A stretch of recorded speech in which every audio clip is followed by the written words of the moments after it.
Welcome to the Dynasty Happy Hour podcast. Pull up a chair and kick up your feet as you get ready to enjoy some of the industry's most entertaining and actionable Dynasty content on the planet. We're talking veterans, rookies, sleepers, and oh yeah, you know the crew has those dad jokes ready for you. So let's not wait any longer and bring on the host or some combination of Doug, James, and Tyler. Welcome back to the Dynasty Happy Hour. We are back this week with a jam-packed episode. We've got some great news to cover on this week's episode, as well as we are going to cover wide receivers and tight ends. It's an all pass-catching episode of Dynasty Happy Hour. And I just want to make sure, if you're watching this on YouTube, A, thank you. B, hit the like button. C, subscribe. And D, we don't talk about the D right now. So let's get on with it.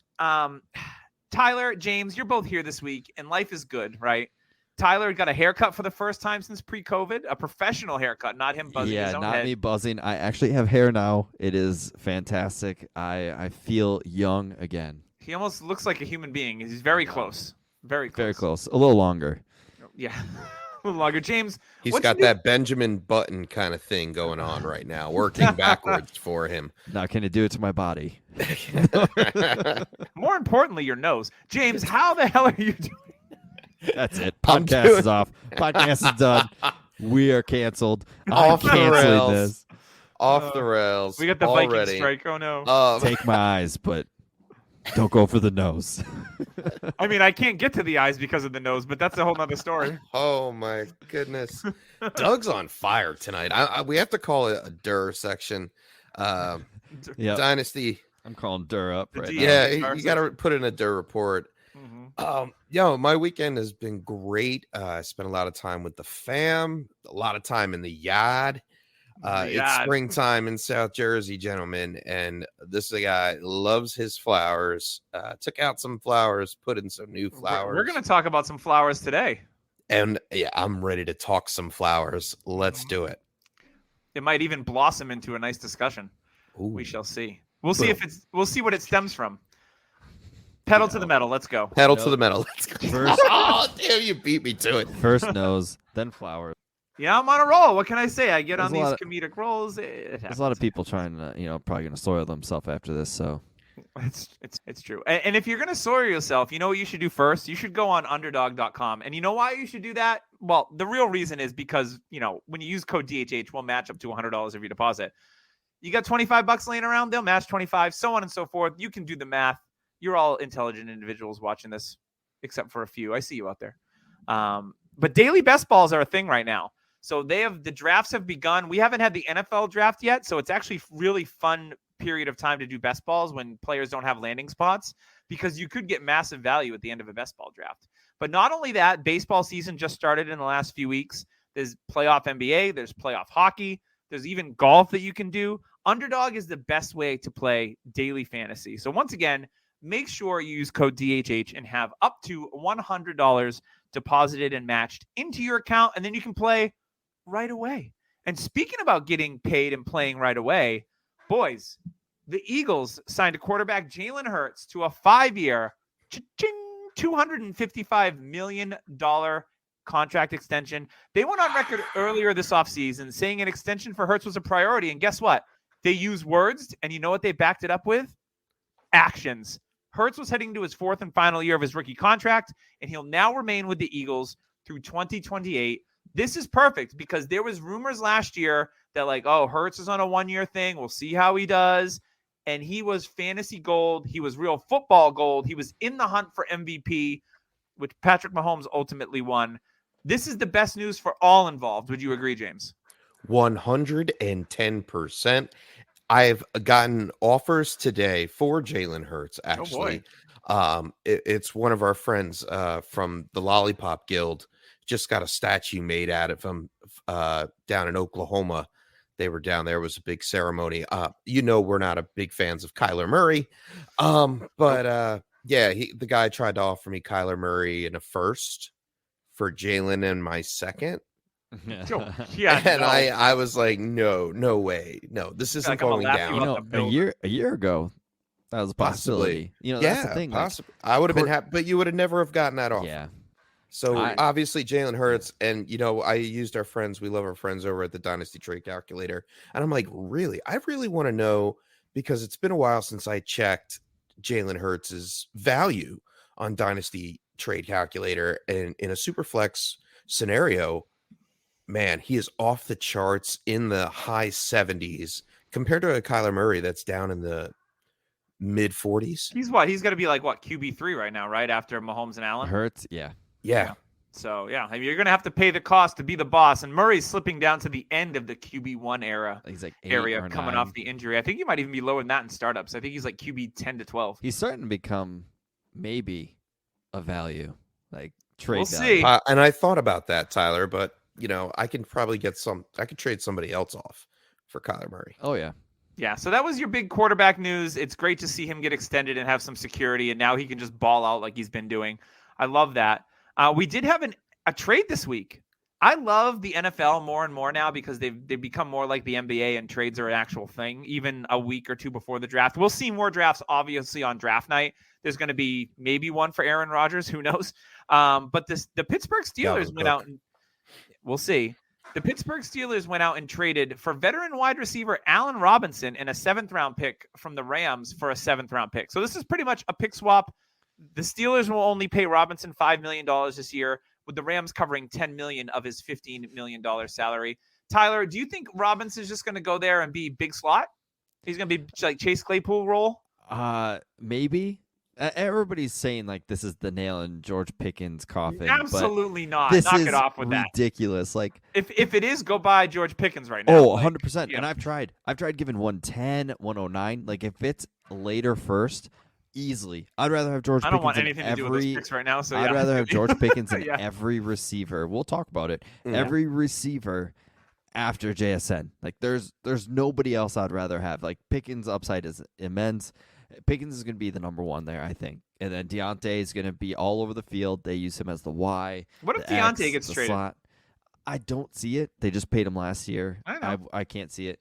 Allen Robinson, they are literally giving nothing for, and he's a fine 3. He's going to take some coverages away. Maybe he kind of revamps his career, gets 800 yards total, 5 touchdowns. That's revamping his career because he has been doo-doo for like 2 straight years. I think this trade is more about Kenny Pickett, and that Kenny Pickett needs all the help that he can get. I was just about to say that when we might see more 3 wide receiver sets with Allen Robinson, and Pat Fryermuth to the moon still. Pat Fryermuth doesn't affect. Yeah, I don't think Allen Robinson affects Pat Fryermuth at all. I think to me it means if Matt Canada can't do anything with this offense, he's gone, and he should have been gone this year. Oh yeah, he was cheeks last year. I just can't believe that an NFL team actually would still have hope in Allen Robinson. When you're paying $5 million for a guy that was an actual top, he was a sought after free agent last year. Yeah, on a whim though. On a whim. It was mainly because he didn't want to be in Chicago, and I think the Rams wanted to double down and see what they had, and it just didn't work out for them. They had to go out and get OBJ.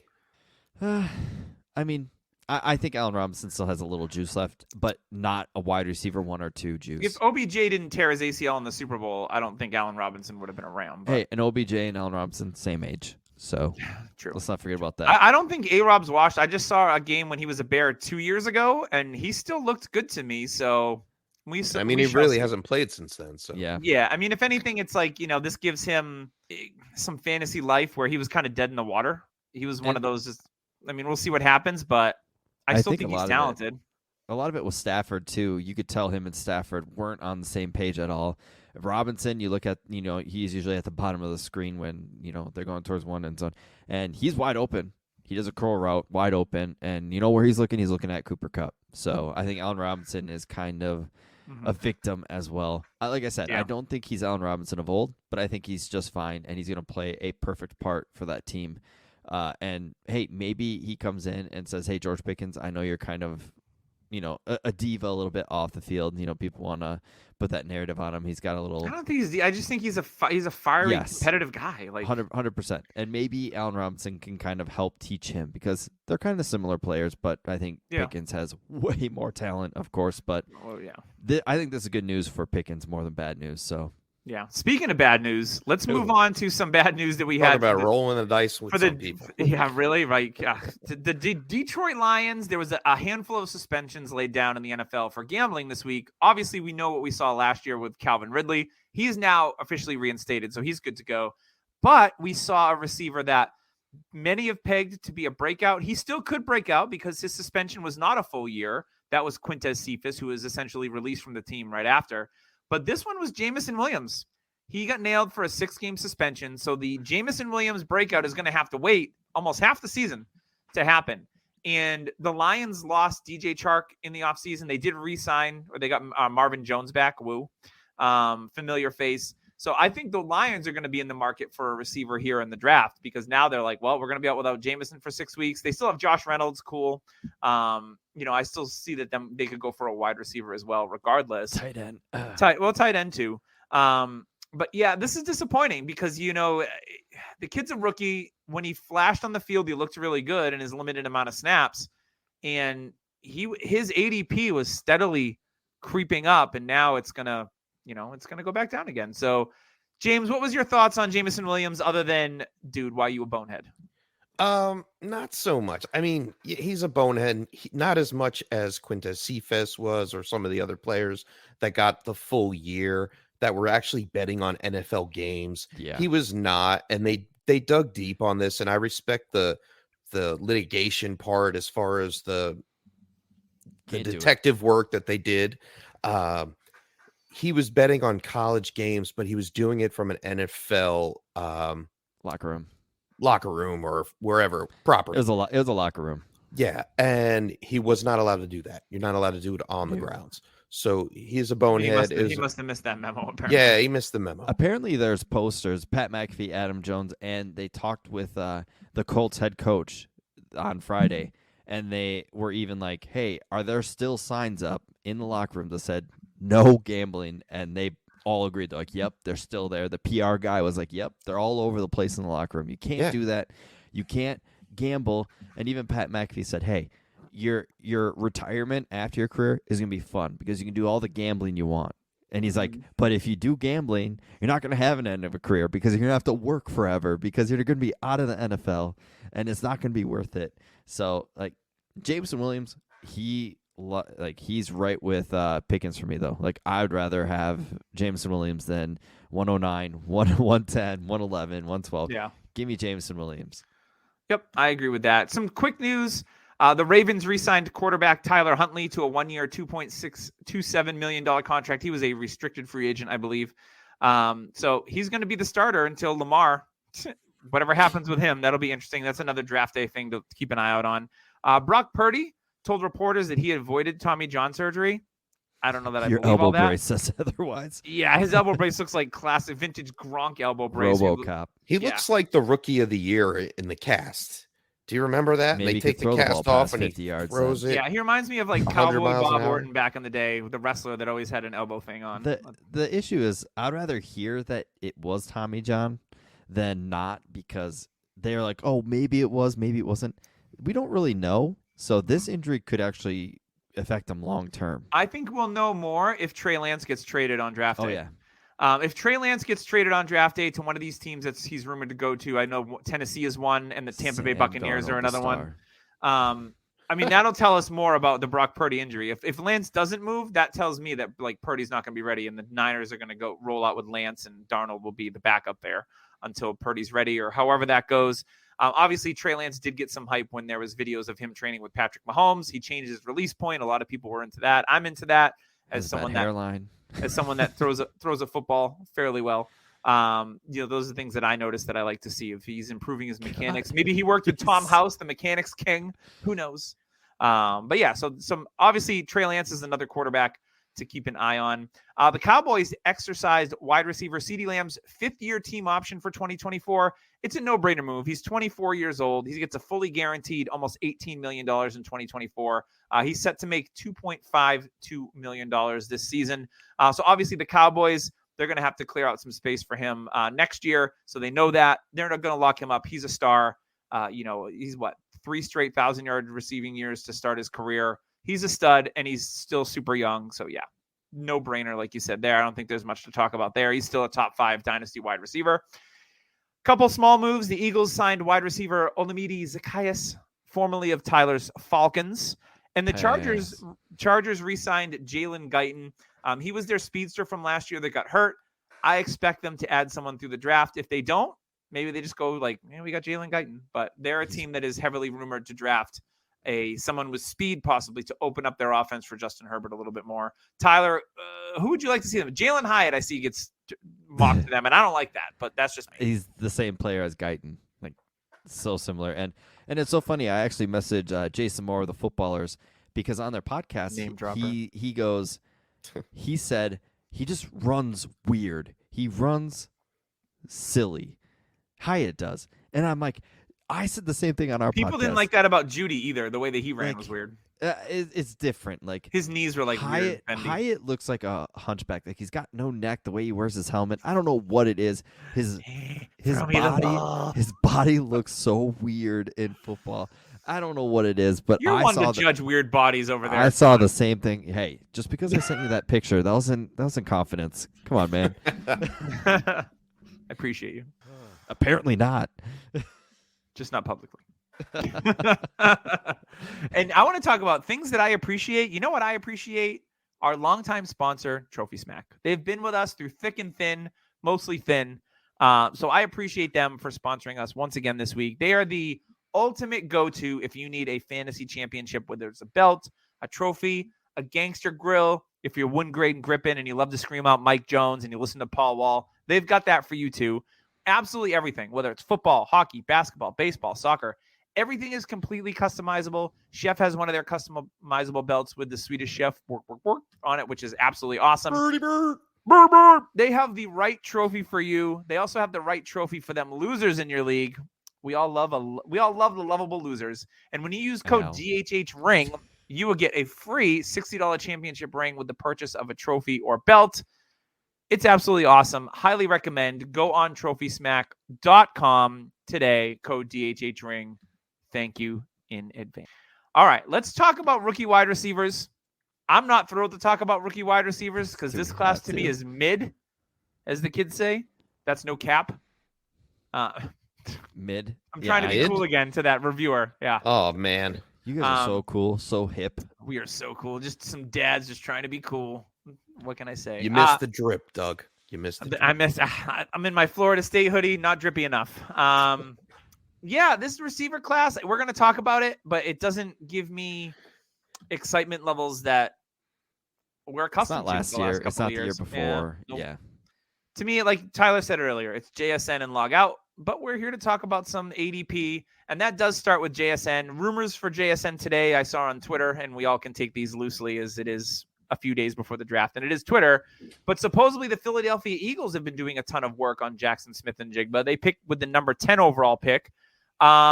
Personally, for fantasy, I wouldn't like it. I would hate it for Dallas Goedert. It's just more targets to get divvied up between A.J. Brown, Devonta Smith, and Jigba, Goddard, whoever the running back is that's going to catch passes there. I would not like this for fantasy.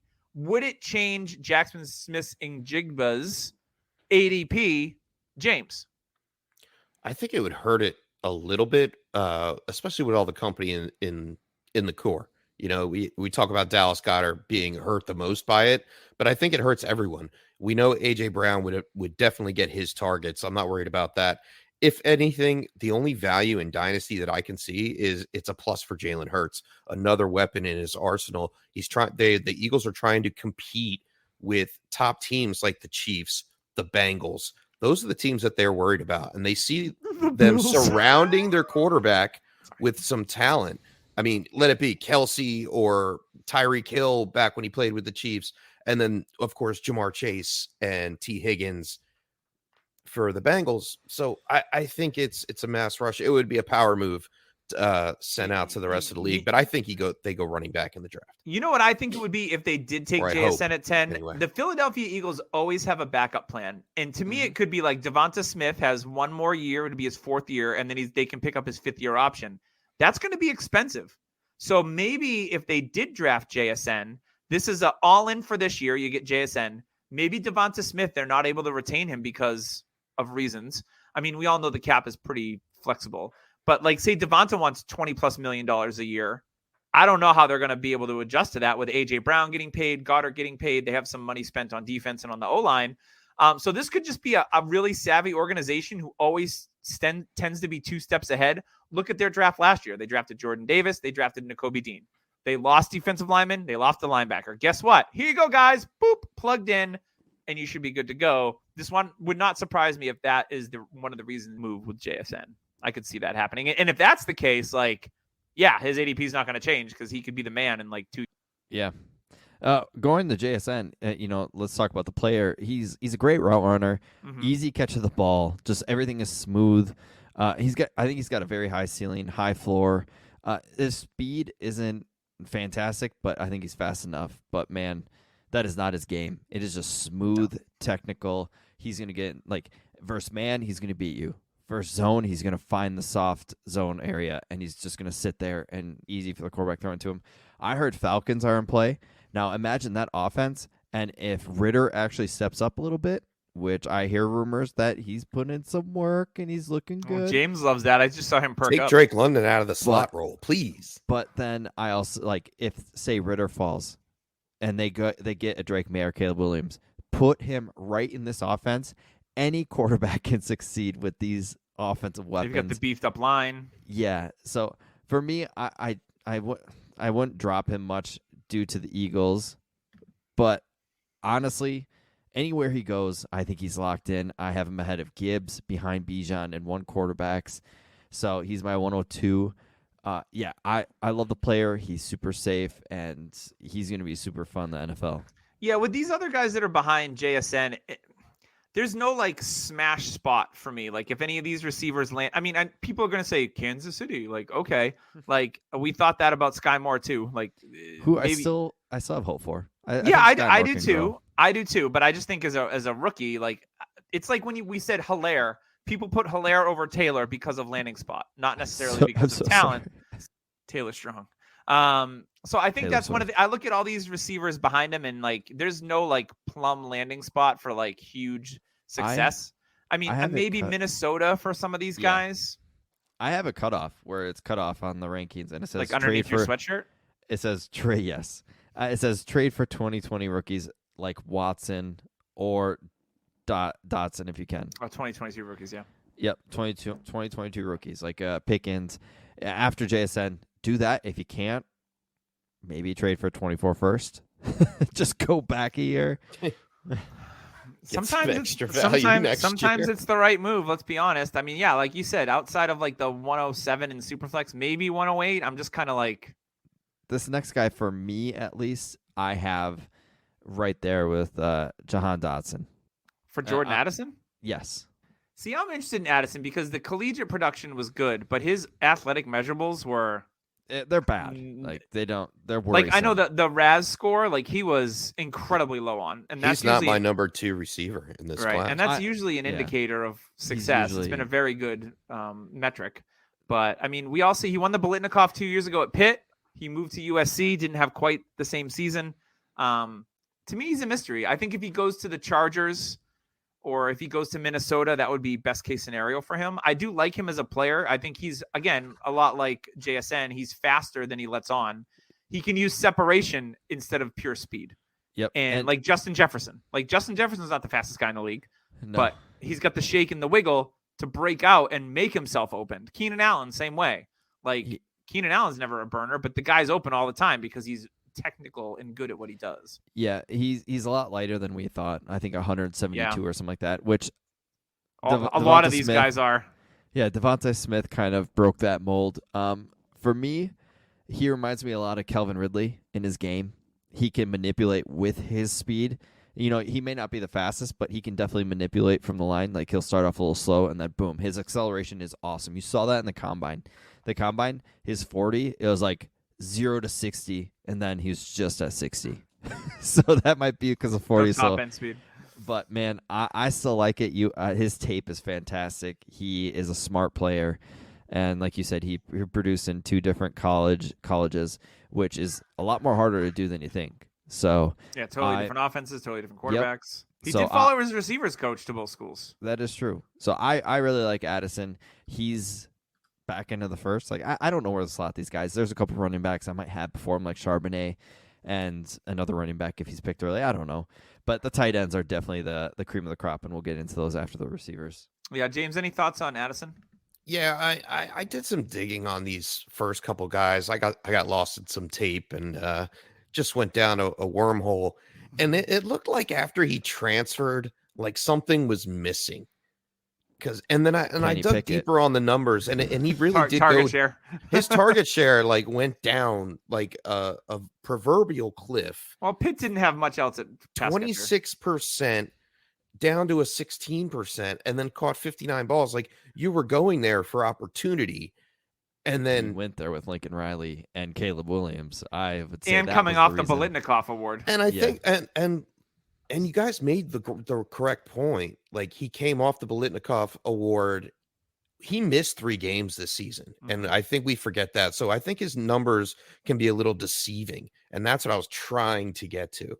Like, he had that limited target got share. Closer to 80 catches if he. I think he would have easily broke over 1,000 yards and probably had 3 more touchdowns. We'd be talking about 1,011 touchdowns. I think that's very doable in 3 games. And we'd be talking maybe him closer to JSN than we had originally thought. He's gonna drop like Dotson did because just people don't like the metrics. People are gonna see that. Once Dotson got first round capital, though, but he was still an early second round pick. Like, he wasn't a first round pick. It's because it was a deep class. And Washington Commanders was a bad landing spot, they thought. But I still think guys that are very productive like this in college are going to be productive in the NFL. There's going to be a guy that we're going to talk about that is super athletic and has some issues. Yeah.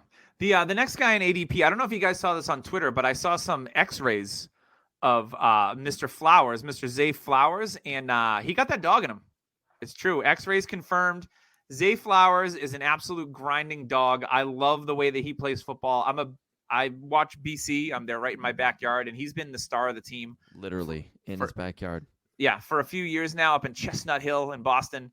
And I like Zay Flowers a lot. He put on a lot of muscle before the combine, 13 pounds of muscle. He's the kind of guy that I think can make an impact in the right offense. But I also think he's the kind of guy that can have like a really long, successful career. I just don't see him having a super high ceiling, but he's a great route runner. Some people compare him to Antonio Brown. Stop. Tyler Lockett. I mean, yeah. I mean, stop with the Antonio Brown. Like, that's like Antonio Brown's one of the best receivers ever. Like, as much as crazy. I had him comp to Jahan Dotson. Okay. Very similar in play. Breaks out of his. Dotson plays bigger than he is, though. I don't know. Really fast. Leaves the defensive backs in the dust. Like, can do a lot of things from a lot of different places on the field, even though his size is a little bit smaller. Dotson reminds me more of like Tyreek, a small guy that can make big boy plays. I don't see that out of Zay. Yeah, Steve Smith. I see a lot of Wan'Dale Robinson and Zay Flowers. Fair. Except I actually think Wan'Dale Robinson athletically has more upside. Like, athletically, I think Wan'Dale Robinson is shiftier. He's faster. Zay Flowers, to me, a 4-year guy, thicker build, great hands. He tracks a deep ball well for his size, but when it comes to contested catches, he's not going to go up and get it. He's not going to go up and take it. You see it a couple times, but most of the time he's going to get out muscled. I think that, like Doug said, upside limited due to his size and style of play. He needs to land in the right offense. Kansas City, I don't think if they would have never taken this guy more, I think Kansas City would have taken a chance on this guy. But I think the fact that they have a similar player in Sky Moore, they're not going to. Minnesota would be a good option. He could fit that style. But yeah, like, he needs the right offense to be a productive player. Could he be like a Jalen Waddle? But I think Jalen Waddle has a little more upside wide receiver in him. But they have similar styles of play, I think, Waddle and Zay Flowers. But that's the ceiling if Zay Flowers hits. Yeah, not Tyler Lockett. Tyler Lockett is actually a good comp, but I think Lockett has better tracking ability, and Lockett always undervalued. Lockett, they share that in common, I guess. That's true. Let's move on to the number 4 receiver in ADP. This is my first, this is my avoid the Noid of this draft season. I don't want anything to do with Quentin Johnston. To me, inconsistencies, one big year. The TCU team competed for the college title, so I know you got some extra pub. Just watching him, I just feel like I've been burned by this kind of receiver way too many times, and he doesn't jump off the page to me. I know he's got some, a little bit of wiggle. He's got speed. His hands are inconsistent. I don't know. It's more of a gut feeling that Quentin Johnston is going to be a bust than anything else. Like, throw the metrics at me, whatever. It's just how I feel. I'm just avoiding him because I just see him and I go, yeah, I don't think he's the one for me. James, what did you see when you watched some Johnston tape? There's no doubt that the kid has physicality, but I think he is lazy, dude. I really do. You could see it on blocking schemes. Lazy would say you're not working on your craft or anything. I would say he plays. Did you see him laying on his back and catching footballs from the jugs machine? I know he's lazy on the field. All right, so maybe not lazy. Maybe he lacks a sense of urgency on certain offensive like when he's schemes. Not getting the ball, like when he's not going out and actually catching the ball, you can read it like a little Randy Moss in his setup before when he's on the line of scrimmage. Maybe that's what Randy I meant. Moss is his and then like when he's supposed to be blocking for the running back, he's like, yeah, you know what? I got to go grab this sandwich. I'm really hungry right now. Yeah, if the ball's not coming to him, he's not interested. Yeah, he's more of a 50-50 ball type receiver. And I think he's lighter than a typical alpha wide receiver. Is he Rashad Perryman? So I do want to say Zay Flowers had a little bit of taking plays off when the ball wasn't going to him. There was multiple times I saw Zay Flowers like jogging. But we're talking about Quentin Johnston. I know, but if we're gonna knock somebody, we got to knock. Why are we going backwards? Why are you knocking him? So like Zay Flowers, there was a play I was watching, and it was actually in one game. I've seen it multiple times. He ran straight towards the corner, jogging, kind of getting in his way. And then guess what happened? The play fell apart. And then he looked and he saw. So he's like, oh, crap, I got to move. And then he started sprinting. Quentin Johnston does it too. But you know what? Quentin Johnston was also not targeted as much as he should have. They didn't go to him as much. Kendre Miller was actually a huge part of this offense when you're watching tape. They used him a ton. Mm-hmm. And Quentin Johnston, I get he fell apart at the Georgia game. I get he has issues. He's a prototypical size X. He has awesome movement for a big guy. This guy can stop on a dime. He's got really good athletic traits. I do like that. I have him as 3 above Zay Flowers just because of upside. Ceiling. I don't want to. I would rather have George Pickens than any of these guys. I'm saying if push came to shove and I had a gun to my head and I had to decide between one of these two, I'm going Quentin Johnston just for the upside because guess what? Zay Flowers is a fine wide receiver 3 for your fantasy team. But you know what I'm going? The floor is the basement. I'm going for upside here. And that's what I want. If I'm picking at 10, 11, or 12, I won the championship. And guess what? I'm going for upside. I already got a team. Give me a guy that can slam dunk. I mean, the guy with the 101 has a team too. It's just not as good. That's true. But he's got prototypical size. He's a body catcher. But honestly, everything you see in this offseason, he's really working on hands catching. And honestly, everything I've seen on tape, the body catching I think is over pushed because he does catch with his hands very well. And they're quick hands. They're hands that show up late, which is what you want to see with outside receivers because you don't want to give the cornerback any kind of hint at where the ball's coming from. So they're really quick hands, and I think that causes drops too. He's almost late to the ball, too late, so he puts his hands up a little too much. He's 20 years old. I think he can learn and grow. He's very young. He's got elite traits and size to become a wide receiver 1, but it is not there yet. So if he is pushed into the wide receiver 1 role, no thank you. Struggle bus. N'Keal Harry. He is a lot like Christian Watson last year. People had doubts on his route running, doubts on his hands. Christian Watson was a body catcher. That's all you saw on tape. But hey, if he lands with the right offense. I mean, you got Aaron Rodgers yelling at you every day. You're probably going to get good eventually. Right? Yes. And I mean, Christian Watson, what happened his first throw to him? Dropped it. It dropped for sure touchdown. And guess what happened? He worked on it, and he dominated it later on in the season. Quentin Johnston, I get the Knox, and I get the Big 12, I get the TCU. But you know what? Like I said, in this type of class, I'm shooting for the one guy who has some major upside if he hits. All right, let's keep it rolling with the wide receiver 5 right now in ADP. It's 21-year-old Josh Downs out of North Carolina. He's 5'9". I think he plays bigger than that. I don't want to compare every receiver in this class to Jahan Dotson, so I won't. But I really like Josh Downs' tape. You know, he did it with over multiple years. He's been successful. He's great in the red zone for a smaller receiver. So to me, that means like he knows how to get open. He knows where there's going to be gaps in coverage. And kind of like a Julian Edelman used to be a weapon in the red zone. Like he just knows where to be and how to move when a play breaks down, and he capitalizes on it. But he can also make plays downfield. He can make them over the middle. For me, Josh Downs, I think he's one of the safest receivers for me. A lot like Zay Flowers. Like I know Tyler's shooting for ceiling, but ceiling, when you shoot for ceiling, sometimes it can bite you in the ass.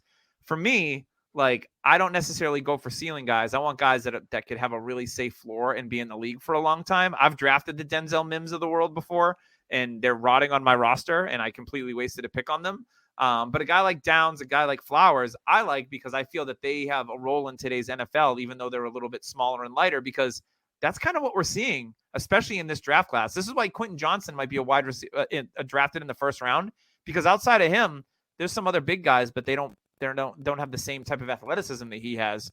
I think if Johnston came out last year, we wouldn't be talking about him as a first round pick. To be completely honest, and but he couldn't. Agreed. Quentin Right. Johnson was my fifth wide receiver. I actually have Josh Downs a little bit lower as well. He's my sixth. I have him my sixth. Twinsies. Twinsies. I think he has a similar play style, not necessarily physicality, compared to Wandale Robinson. Very shifty, but like you said, I think he needs more of a system that can build towards his skills, and his size may have effects on his run blocking capability. So I think it's going to be a little bit more time for him to get acclimated to the NFL, to pick up more traits to his game before we see him on the field. So he's almost like his ceiling to me, I guess he would be a mid-range wide receiver 2 ceiling. Yeah, it's interesting. He didn't have any top 30 visits.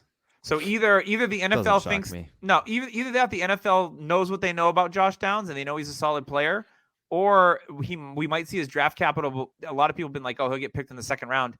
You know, that's something that's going to be interesting to watch on day 2 of the NFL draft. I don't think he's going to go in the first, but you never know. If he doesn't go in the second round, like, you're going to hope he goes in the third, because if he doesn't go in the third, I mean, there's a couple outliers here and there outside of the third round, but it's very few. It's Amon-Ra, like some other guys. So that's going to be something to monitor. I still like Josh Downs a lot as a player, so I'm hoping that the NFL does too when he goes somewhere in round 2. Yeah, would be perfect. Your comp for Jahan Dotson spot on, because Dotson plays bigger I said I didn't want to comp him. He's a good But comp. I mean, it's very probably similar. That's probably the best comp, because Josh Downs can go up and get the ball. His contested catch rate is fantastic for his size. So yeah, he's nasty. That is something to look at. And Steve Smith, there's another player that he likes on here around the same size, because all these guys are almost similar. They're almost clones. He plays a little like Steve Smith, just not as explosive. And he played with Howell and May and connected very well with both of them. So that's something to look at too. Somebody that can work with multiple quarterbacks back-to-back year and be successful. All right, the next guy has been a bit of a Twitter darling in the last couple of weeks, getting some hype, and that is Marvin Mims out of Oklahoma. Love him. I like Mims a lot. He's 5'11", so he's a little bit bigger than some of the other guys here, but he plays like a little bit smaller wide receiver because he's fast. This is who Steve Smith said it was just like him.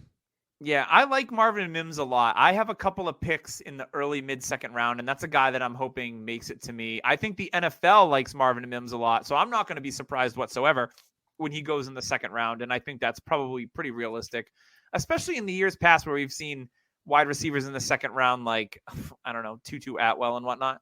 Marvin Mims is a way better prospect than that. So I liked his tape a lot. I think he's got a strong pair of hands. He's got speed to burn, but that's not his only game. Like, he can do a little bit of everything. So I like that about Mims. James, what did you think about Marvin, not Denzel Mims? Well, I was just about to say I've been burned by a man named Mims before, and I'm not sure if I want to repeat that mistake.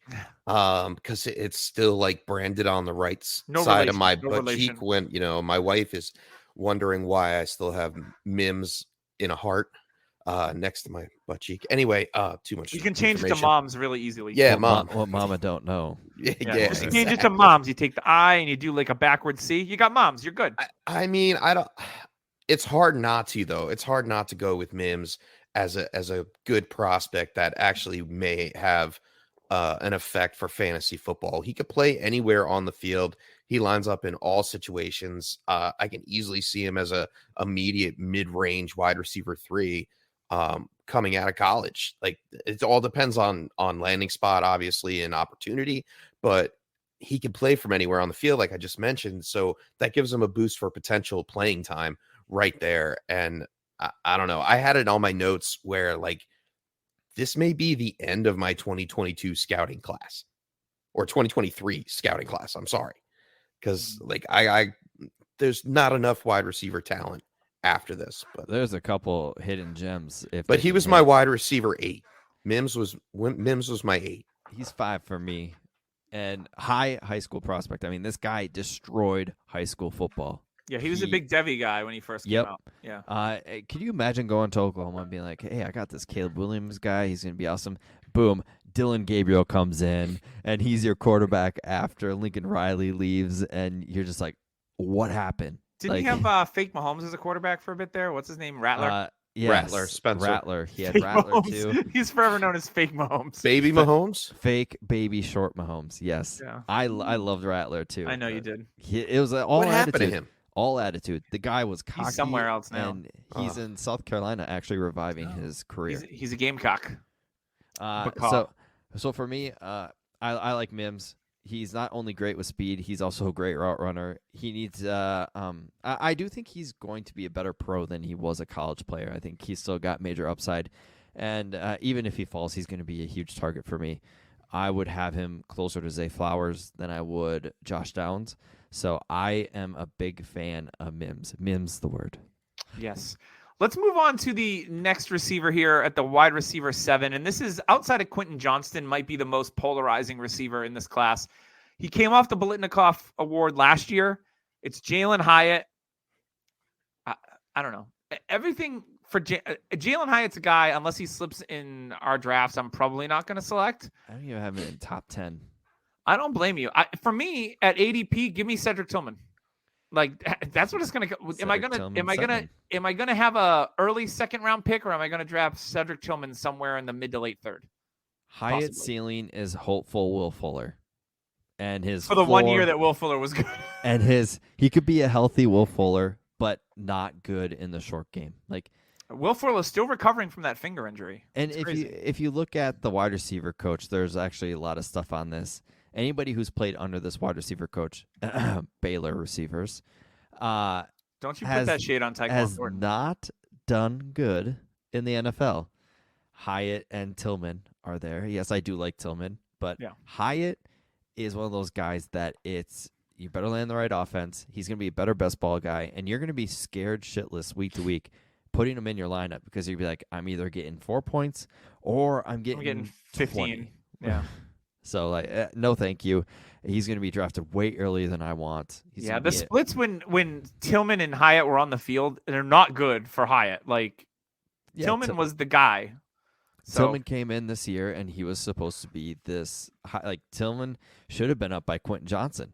He was supposed to be this awesome player, spread offense, guy that just bursts on the scene. But he got hurt. But he's still my wide receiver 7. All right, let's. Oh, go ahead, James. I'd like to add something because out of that whole conversation, you said something by right team, and I see him getting mocked in the last 7 round mock draft. He was getting mocked to the Giants in the first round. Now, what team needs a speedster on the outside more than the Giants? Darius Slayton, man. Let's Why do you be hate real. on the slate? All right, this is a guy that can go out and have a 5 touchdown game with 6 receptions. Can take the top off the defense immediately. And you seen I some of think his he's my plays? number 4, man. I think he has the most What? upside. Yeah, I think he does. He's shown that he could be the alpha on the field, just like I'm almost gonna like a show you T. two Higgins. pictures. Two pictures. Denzel Mims and Jalen Hyatt. What's the difference? Oh, you're wrapped in your own playing. bias. I'm playing with your emotional. You're playing with strings my right now. emotions, man. Denzel Mims. Can you I know change he was Mims a- into Hyatt on a tattoo? That might be more challenging. Just go with Yeah. moms. Moms. Then Zach Wilson's kind of in your alley. I'm And getting you have matching trashed here. tattoos. Then you have matching tattoos with Zach Wilson. I think I maybe I got polarized with the fact that he would have a lot of wide receiver opportunity on the Giants in a faster paced offense. So I don't know. Maybe I'm wrong. That's fair. Maybe Nope. I'm wrong. But Nope. yes, Will You- Fuller was a great comp. You keep. I you think keep him at 4. He 'cause uses I- his speed to create the separation. He's All not right. a 50-50 guy. Let's move it on. I want to lump some of these guys together because we're running a little bit long, and I want to talk about this tight end class because it is awesome. So the next guys, we talked a little bit about Cedric Tillman. He's your wide receiver 8. Rasheed Rice from SMU is currently wide receiver 9. Gross. Kayshawn Pass. Pass. Butte is wide receiver 10. Too many He's 8, issues. he's 8 for me. I have still- I I have still have Butte You Butte still at have 11. faith in Butte, huh? All right. If he can actually put in some work, love him. Yeah, we shall see. It'll be interesting to see what his draft capital is. That's going to be a big indicator for me, I think. Tyler Scott at wide receiver 11. Xavier Hutchinson, who a lot of people really like from Iowa State. Big-bodied receiver 6'2 at wide receiver 12. A.T. Perry from Wake Forest, Senior Bowl week winner, I believe. Wide receiver 13. And then Jonathan Mingo was his name-o in Pete Schrager's punchable face mock draft. He had Mingo going in the first round, which to me, I was like, whoa, that was a bit of a head turner. Seeing Mingo mocked in the first round. Yeah. He's definitely gaining some steam, but James, you I have words. him inside my top 10. I actually Okay. have Mingo at 9. And like he finds his top speed very, very quickly, and then continues to play at that speed. Like he's just like the snap of a finger and he's gone. His routes need a little bit more attention to detail. I mean, they're going to need to be cleaned up a little bit, but works back aggressively to the quarterback, bails out his quarterback. That's something you want to say. He's playing with the full team mindset of the game. He's not just worried about, let me run my route and just stop. I think he's going to make use of his size and his hands and his strength as a run blocker. So, yeah, I'm good. I like him. All right, so you like Mingo, and then after that we've got Tank Dell, who's a fun playmaker, but again on the small side, only 5'8".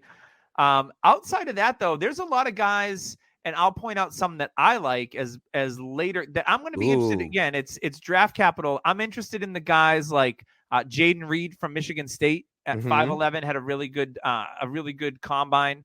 Michael Wilson from Stanford, I like a lot. Strong hands. He's a little older, so I know Tyler will be off on him. And then last but not least for me, at wide receiver 26. This was a bit of a shock. It's Puka Nacua out of BYU. Yeah, you took my guy. Puka. I like Puka a lot. Big body receiver, can separate. I think he's pretty versatile. So again, draft capital for those guys is going to be super important. But for me, like all probably rookie 3rd to 4th round targets that I'm looking at. Tyler, who do you have outside of the top? We talked about the top 15. Who do you have outside of that you're really interested in? I'm not sure who you said. I had to go do some. I covered Jaden Reed, Michael Wilson, and Puka Nacua. Okay, Trey Palmer, massive Speed. fan of Speed. 4.33, 5 big time recruit, 5-star recruit went to LSU. LSU, we all know what happened with them. They kind of fell apart after the championship game. Coach O left. They lost the whole team to the NFL. Pretty much. This guy was the next thing, and then Booty came in and kind of took over. Palmer transferred last year, so in 2021 he entered a transfer portal, and 2022 season was in 71 catches, 1,043, and 9 touchdowns with Nebraska. Yeah, Nebraska's not good. Nebraska is bad. Like they used to be the prime competition. They are not good in the now. 90s. Yeah, with Tommy Frazier. Man, his speed is unbelievable. He's so quick. He's fast. He's quick. He's got all the skills there. If he works on his route running, this guy could be a slam dunk later on. I really like him. I think he could be a guy that is an earlier pick than we think. Kind of like, what's his name? Ole Miss. Thinking of Jonathan Mingo, who's getting all the hype right now. Yeah, We James just talked talked about about Mingo, yeah. But Trey Palmer, for me, is that guy. If he's like a 4th round pick, my ears are perking up a little bit, and I'm really looking at. Like I said, Booty, I love his freshman tape. It's fantastic. He might end up becoming a value in rookie drafts. Yep. If he can just keep his head straight, I think he's more of a diva than he is a head case. I do think that's it. Because I forgot what podcast I heard it on. They're like, you're 18 years old. Why wouldn't you, you're going to be interested in going to, a sex party? That was the thing. I mean, I'm 45, shit. And that's the knock on. That's the knock on him. The issue is he came off a huge year, and now all of a sudden, people are just all over his personal life, and it's not like losing his mind Antonio Brown stuff. It's just things he's interested in that people think are weird, which like cocaine. Yeah, I mean, what? No, not that. Actually, So weird. My sleepers after, I have Jalen Hyatt as my first sleeper after my top 10. So I love it. The shade. There's a couple. Parker Washington out of Penn State, I really like. Penn State receivers, and I just love their style of play. They're good route runners. They're ready for the NFL. Xavier Hutchinson for Iowa State is a guy that I think is like a Jacoby Myers type player. Yeah, that's a good comp. Solid. Average. Yeah. Tyler Scott is another guy that don't take all of them. Jesus, leave. Yeah, James I mean, out. he's just going through all his. I like the kid Andre. What's his name from my Princeton? Favorite. I like Charlie him. Jones from Don't Iowa. forget Raheem Jarrett from Maryland. Charlie Like Jones Justin from Iowa is Shorter. my favorite. I love Charlie Jones tape. This guy is a fat white guy, or fast white guy. We're talking about tight ends in a minute, Tyler. Jeez. Charlie Jones. Everybody's like, oh, Alex Pierce all over. No, come on, don't do that. He's a better Jalen Hyatt. That's what he is. Charlie Jones is a better Jalen Hyatt. Oh man, that's just a little overkill now. Keep All right. your eyes on Charlie Jones because he lit it up in the combine too. James, is there any receivers left that you would like? I don't think there's anybody left that I wanted to talk about. I'm glad I got to talk about Jonathan Mingo while Tyler was doing whatever Tyler was doing there. Yeah, that is very true. Yeah, but no, Xavier Hutchinson. I'm okay with taking a shot on him later on in your drafts. Mingo is climbing up a little bit. I think everybody's on him. The buzz If is he gets surrounding first round him. draft capital, it'll be with a playoff team. Yeah. Probably. Yeah. Trey Palmer was definitely a guy that I wanted to think about. And then I'm hoping Cedric Tillman, like the fact that he was injured and missed part of his last season, I hope he drops in NFL drafts a little bit so he can drop a little bit in fantasy drafts a little bit. See, that's too early for me. Yeah, it'll be this second round this year is going to be interesting because I think we're going to see a good amount of wide receivers, and I think we're going to see a slew, 6 to 7 tight ends in the first 2 rounds. I think Cedric Tillman. I think if Cedric Tillman didn't get injured, he'd probably be top 3 wide receivers in this class. All right, before we move on to tight ends, actually, let's talk about Manscaped. You've got a large man, maybe 6'6", 6'5". Now he's got a tight end. They're playing tight end. You know what they need to do on game day? They need to shave it down to get those pads on and to look prime and look beefy. And you know how they're going to do it? They're going to have Manscaped do it for them. They're going to have the Lawnmower 4.0 in their locker room with the Weed Whacker nose and ear trimmer. The coaches use that one. The kids don't. They don't have those problems yet. And you know what they're going to do after the game? They're going to get in the shower. They're going to be all shaved up. They're going to use the crop preserver, the cleanser, the reviver. Because you know what happens after a game if you're Keishon Butte? Maybe you go to a sex party. We don't know. But if you do that, you want to look, you want to feel, you want to smell as fresh as Zay flowers when you're out there. So make sure you go on Manscaped. Use code DHH for 20% off at checkout. Manscaped, your balls will thank you for it. Now, let's talk about my favorite position in fantasy football. Oh, I mean, we're just talking about sex parties and smelling like Zay flowers, and then that's then a you went separate right into your podcast. I'm trying to clear it. position. I'm trying to clear it through DHHR. And my mind went out the window. Thanks, Yeah. Doug. Appreciate DHHR. We'll see if we can add a subset episode somewhere somehow. It's rookie tight end. I absolutely love this class. I think this class could be a bit of a reset button at the position in the next couple of years because we have some aging tight ends that are kind of going to work their way out. with these guys, with the amount of 6 to 7 possible tight ends going in the first 2 rounds, it could be an absolutely epic class. I know last time is 2017 when we thought like OJ Howard, David Njoku, Evan Ingram, guys like that. And not all of them have hit right away. I got that in there for you. Not all of them have hit right away. So we know it can take time at the tight end position. So I don't think this is going to happen in year 1. And I think it'll start more in year 2. But to me, this is a generational, is that word, tight end class, because we have some freak athletes. We have size. We have speed. We've got guys that are going to be awesome in most of the offenses in the NFL. And starting off with tight end 1, he's not my tight end 1, but he is the tight end 1 in ADP right now. It is Michael Mayer from Notre Dame. Tyler, I will let you talk about Michael Mayer. We all know the history of Notre Dame tight ends in the NFL. It's been a pretty good one, with the exception of like Colby Fleener, although he had one good year. Colby Fleener was Stanford, but okay. Oh, he was Stanford, wasn't he? Who was the guy that was like Colby Fleener out of Notre Dame? You got Eifert. You got Kyle Rudolph, Eifert. You have Komet. Chase Claypool was actually labeled like a tight end. Okay. Wide receiver tight end. I don't know why I was thinking of Colby Fleen balls. Anywho, I mean, so what do you think about Mayer? I think he's maybe the most complete tight end in the draft, but that doesn't always make you fantasy relevant. Yeah, for me, you would think, oh, tight end fan, he's going to be tight end 1. No, he's my tight end 2A. I've got another guy that I absolutely love. This class is tough to grade. For me, he's a prototypical Y tight end. Very high recruit, one of the highest recruits to come out in a long time for tight ends. He's not a great athlete, not one bit. I know Jason Moore and Mike on the Footballers compared him to the guy with a nail in his head and Happy Gilmore chasing Shooter McGavin down the.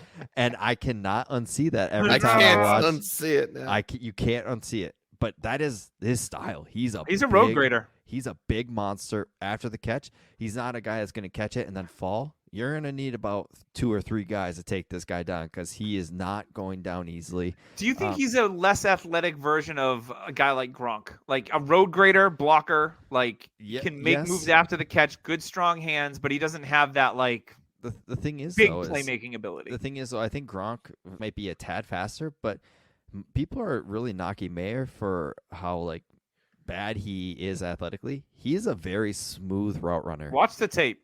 He is a very good player. He knows how to get open. He's good after the catch. I think people are knocking him just because he's been such a highly touted player for a long time that they're just his name gets boring. They're bored with him. Yeah. So for me, I've seen a lot of other podcasts talk about Mayer being like he is elite still. Don't knock him because his athleticism isn't up there. He is a very good tight end. And people said Jason Witten. No. Zach Ertz wasn't the most athletic guy. Zach Ertz wasn't athletic, but Michael Mayer, I love his old school style. He's just he's going to put you in the dirt if he can. And he loves doing that. That's why he reminds me of Gronk a little bit, because they would put Gronk in as a 6th blocker, and he would block the living crap out of anyone that was in front of him. And Michael 100%. Mayer has that element to him. 100%. And for me, I think he's still going to be a better pro than a college player, even though his college production was awesome. I think people are undervaluing because there's a couple other tight ends that are insanely athletic. Yeah, I can agree with that. The number 2 tight end right now in ADP, a lot of people have them as their number 1. It's Dalton Kincaid out of Utah, 6'4", 246. A little bit older for Tyler. He's 23. No, he's my tight end 1.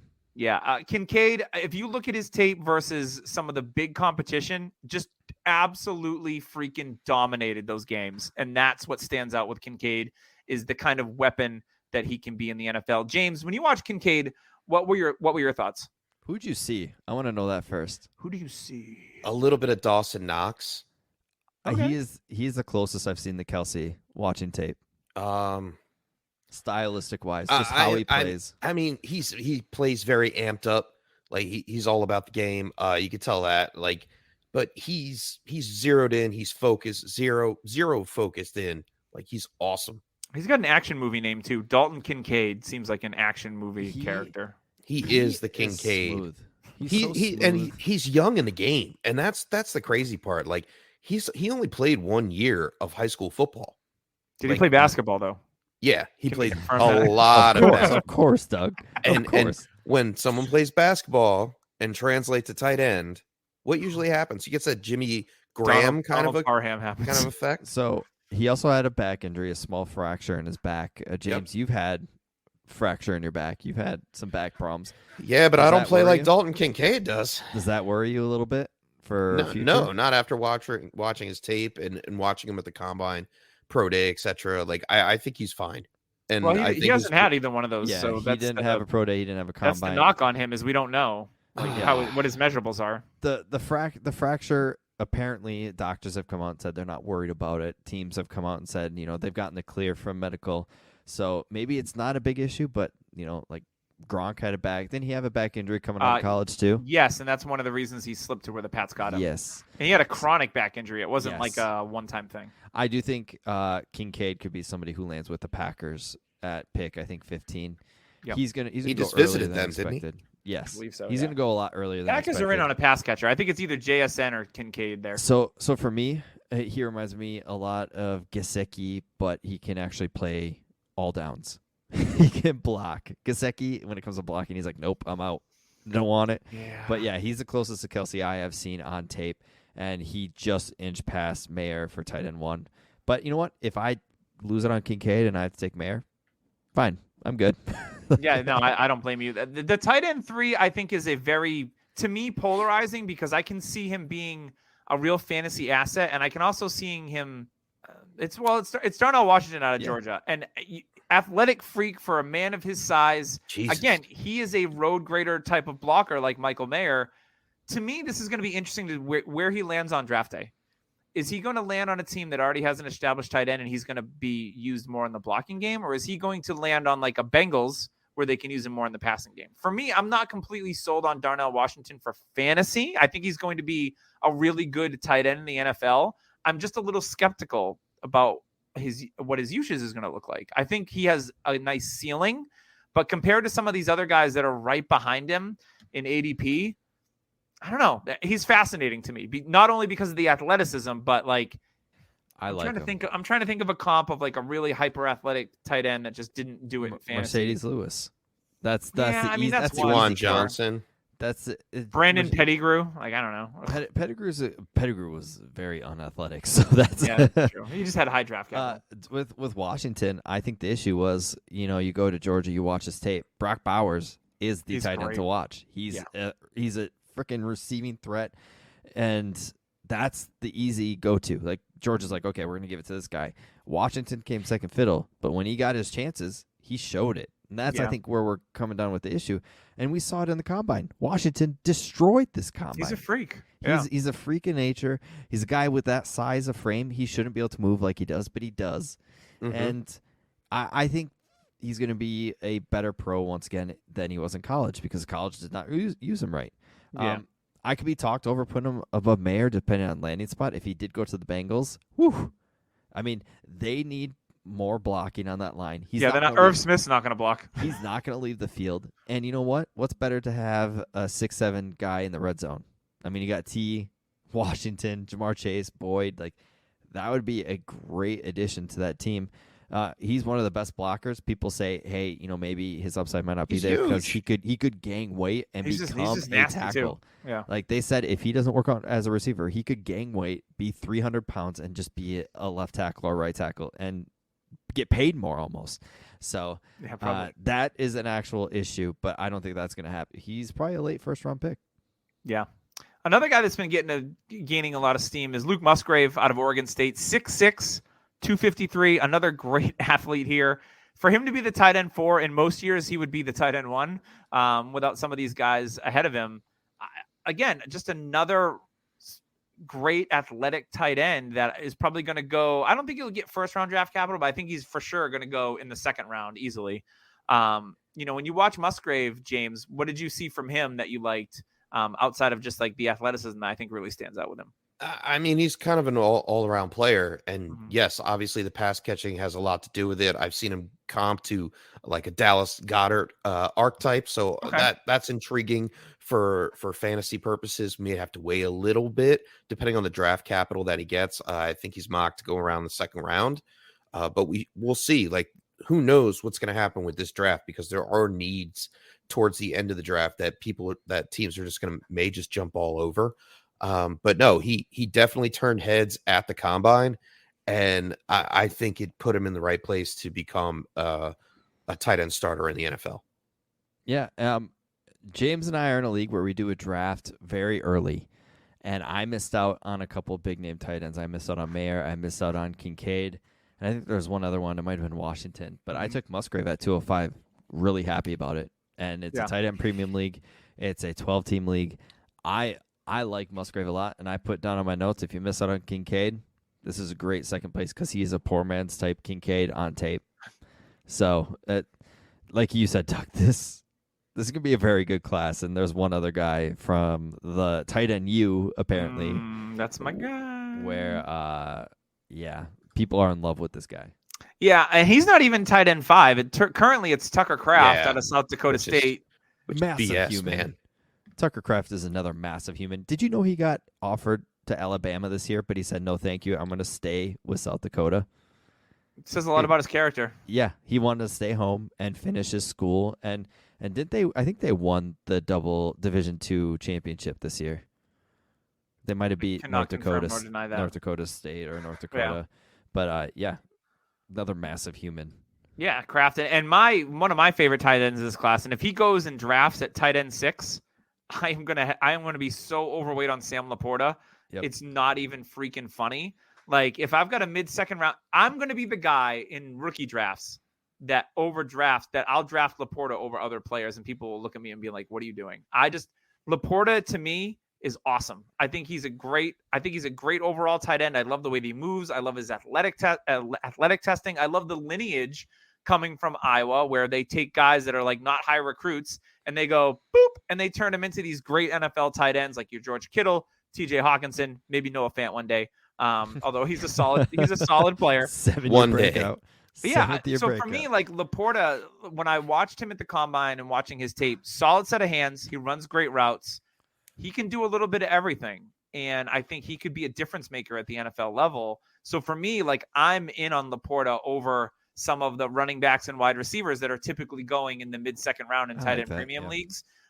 Because for me, like, you want to talk about ceiling, tight end premium leagues are no joke. Like, tight ends, they're worth so much. And when you can spend like a mid, maybe even get them in a late second, like, that's best case scenario. That's going to be worth more to me, in my opinion, than any of the running backs or wide receivers that are going in that range in this class. I think late second is easy because people don't want to draft tight ends because they're like, oh, they take 3 or 4 years. Here's my hot take.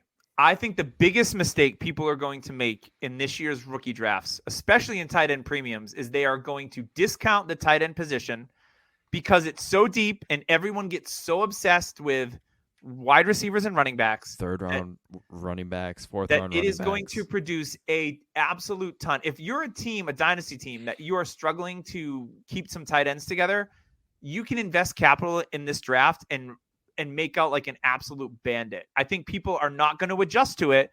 Even if there's 7 tight ends drafted in the first 2 rounds, I don't think it's going to impact ADP all that much. And you can take advantage of this in those leagues. That's my take. People are going to be like, drafting a tight end isn't sexy. They're going to lean towards Zach Evans, and they're going to lean towards like Jalen Hyatt. No, I want these tight ends all day long. So here's where my rankings would go: JSN, Kincaid, Mayer, Addison, Washington, Quentin Johnson. Like the tight ends are almost 20 times better than these tight ends can be difference makers for years on your roster. Again, maybe not in year 1, but trust me. What's the rumors you're hearing in the NFL? Teams want to go 12 personnel. They want 2 tight ends on the field because guess what? People are playing the double high safeties. They're getting rid of that deep ball. And what are you doing? You're running the ball. Pepper the middle of the field. Yep, you're going to run the ball. You're going to do 2 tight ends and small slot receivers. It's going to be awesome. Like these tight ends, I really do hope change the tight end landscape because we are still hoping and praying that we change. And guess what? Kyle Pitts is still younger than almost all these tight ends. I just want to say that. It's always cheapest. Still waiting on him to break out. Cheapest you'll ever get, Kyle Pitts. Maybe he'll break out this year. Yeah, and the last couple of guys at tight end 7 and tight end 8 are 2 guys I'm super interested in too. Zach Kuntz, don't mispronounce it, from Old Dominion, 6'7", 255, tested as the best athlete of all time at the combine, the best athlete of all freaking time. What do I tell you guys every year on this podcast? If it's a tight end, you chase the athleticism. I told you last year, go get Chigankwanko. He was the most athletic. I said athletic. I keep doing it. I don't care. He's the most athletic tight end. Doug gets so hot and bothered about tight ends. He can't speak anymore. So the tight end of your tongue. I just turned into a puddle. But Chig was a guy that I was like, chase the athleticism. Like, and that's what he goes. Zach Kuntz is that. He's a hyper freak, the most athletic of all time. Hyper Like, freak. If he lasts somehow until the mid-third round in your rookie drafts, you know he's going to because he's going to. Yeah. Because people are like, oh, I'd rather have insert running back that are all the same. Isaiah Pacheco hit last year. This could be the Isaiah Pacheco. Guess what? They don't happen that often. No, they don't. So for me, Zach Kuntz and Will Mallory from Miami. Again, he's a little smaller. He's only 239. That's okay. I like Will Mallory a lot too. He's got a lot of good things on tape. He's not going to be that inline blocker, but with this class, there's a lot of guys that can block inline. Mallory is more of that, that I don't want to say Aaron Hernandez, but he's more of a move tight end. He who shall not be named. Yeah, he's more of a move tight end, and that's okay in the right system. Like, you're going to get Will Mallory in your fourth rounds of rookie drafts easily. And I like him too. This tight end class even goes deeper than that. There's guys that are good. This tight end class to me is like 12, 13 guys deep. And for me, when I have fifth round rookie picks, there's still going to be tight ends that I like, and I'm just going to be smash all day long. Fifth round, fourth round, quarterbacks and tight ends. That's what you need to know. Like, I'm going after them. I'm not going to waste my pick on an undrafted running back just because I'm hopeful. We all had that last year with Kennedy Brooks and players like that. So give me the guy who's actually still on the roster. What do you mean, you people? I mean, who are you talking about, you people? Yeah. Kennedy So, Brooks is a good one. Thanks, Kennedy Al. Brooks. Just kidding. Yeah. But yeah, like the tight end class is deep. The wide receiver class is not. So draft wisely, because if you do miss out on a tight end, especially in tight end premium, you're going to be kicking yourself. If you have 5 round drafts and you have 5 picks and you took 3 tight ends, I think you're the smartest man in the room. Yeah. I do like that. And yeah, it's gonna be exciting. I'm very excited for this week. It is Christmas week for me. Whew. This is the. Can you guys doing anything good for the draft? I'm going to my buddy's place where it's called Chip Shots. He has golf sims. It's a bar. He's got indoor pickleball courts. It's massive. He's got food. It's half off apps, half off pizzas, half off pants after 10. Pretty much. And Keisha Boutte is going to show up. It's going to be awesome. I'm going to be doing that. I'm picking up a friend of mine, and we're going to go there for the draft. Man, I am very excited. It is the first draft that we honestly have no idea what's going to happen. Maybe pick one, we have more of an idea now. But after that, no clue. And I think this is the first year where like anything can happen. Anything can literally happen in this draft. Arizona could trade back. They could stay. Indy could move up. Atlanta Falcons could move up for quarterback. There'll be some surprises, just like, A.J. Brown getting traded last year. There's going to be something. Yeah, like Brandon Ayuk and Rashad Bateman are my 2 targets where I think they could get traded to Hopkins might get moved. Hopkins could get moved. A lot of veterans. Definitely get moved. Yeah. I'm guessing Henry will probably get moved with the room. Yeah. James, what do you got going off the draft? Absolutely sitting in front of the TV and just chilling out. What are you ordering for food? I don't know yet. It's a good question. That is a good something to think about. You've got some days to think about it. I will be driving to New York on Thursday, and I'll be at Buffalo Wild Wings with 12 of my closest friends from Rochester, New York, where I lived for a few years. They're all boneless wings. Yeah, they're 12 of his closest friends. and 12 Sam Adams summer. Hopefully they have it on tap already. But no, I'll be there on Thursday, and then Friday I'll be going to my buddy Tony's house like I do every year and getting a garbage plate. If you don't know what that is, please Google it and pray for my stomach. And then I'm not watching the draft Saturday this year. I've decided that like Saturday the last couple of years has not been great. So I'm going to go and do an activity. I think I'm going to go hiking on Saturday, and I'll catch the alerts on my phone. I don't need to be there for it this year. I'm just invested in Thursday and Friday this year. I've learned from my past regressions. And we have rookie draft starting Saturday, Doug. Woo! Yes, we do. Yes. So I'll be on my phone getting all the noties. Make sure you're in cell range. Climbing those mountains. I got 24 hours to make a pick. I got a couple of rookie drafts starting Saturday at 7. I'm in no rush. Sunday Tyler, at make your pick. Sunday at 8 a.m. I will be on the clock with our comic book league. We're all in. Wait, what? Yep, 101. You too, James. And Monday I've got a couple, and then the Monday after I got a couple. I will say this. I'm glad I traded my first round pick in the leagues that I was competitive, because I was looking at it today, some of the deals I made. I traded what ended up being the 112 for T. Higgins. Oh, God. Wow. How happy am I? Yeah, that's a steal. I'd rather have T. Higgins than any receiver in this class. 100%. I have a good pick in that league, don't I? That's the You thing should, is if you aren't comfortable with the last pick, we gave you some 2020 rookies to look at. Even go back further and 2022 rookies, Tyler. 2022 rookies, Jesus. even 2020 rookies. Hell, I'd get DeAndre Swift for a late first right now, even with the kind of news like Swift is dropping. Put your money where your mouth is. UDPL, send me an offer. I love J.K. Swift. Dobbins or DeAndre Swift right now? I'd rather have Swift. Swift. Pass catching, the Swift. certainty in the He's offense. the better player. Certainty in the offense. You don't know if Lamar's going to be there. So Swift. I do like Dobbins though for a comeback. Hopefully he can get I his like peg Dobbins leg. for a good Hopefully he comeback. can get his peg leg worked up. Yeah. I mean, Just give him he's some time. recharging it. Recharging it. Yeah, the draft is going to be a lot of fun. I'm glad that we're all going to be watching. I'm sure we'll have some chat on our text threads going during the draft as well. We'll all be connected. We can all share those oh shit moments as they go down like we always do, and that'll be a lot of fun. We all have different teams that we root for. So James will be looking for the Giants, Tyler with the Falcons and the Vikings. I'll be seeing what the hell the Patriots do. Hopefully get a lineman. They'll probably trade back and piss me off. A but, like, D3 whatever. lineman. Cole Strange's son. What? Like Doctor Strange. Doctor Strange. Yeah, the multiverse of madness is where I'll be for sure. If they draft a receiver, I think everybody will die. If they took JSN, I think the whole world would erupt. But I don't think he's going to be there at that point. low key, I like I that have the spot. 104. I like that spot for JSN because Mac Jones. What is No, he they'll gonna be do? benders and go with Quentin Johnston, and I will literally jump off the roof of Buffalo Wild Wings onto like a parking sign. Like that gif where he jumps out of the building when he's Game in of the Thrones? meeting. Yes. I'll be like Game of Thrones. I'll be like, what's his name there? King Joffrey, and just be like, yoink. King Joffrey's brother. Yeah. Well, before we go, I did want to give a shout out to Dynasty Nerds. If you're doing some late prep, go to dynastynerds.com, sign up for the Nerd Herd. They've got Prospect Film Room, Prospect Scores, Dynasty GM. There's Trade Tools. There's an extra Nerd Herd episode. When you use code DHH, you will save 15% on any subscription. And the weather's getting warmer.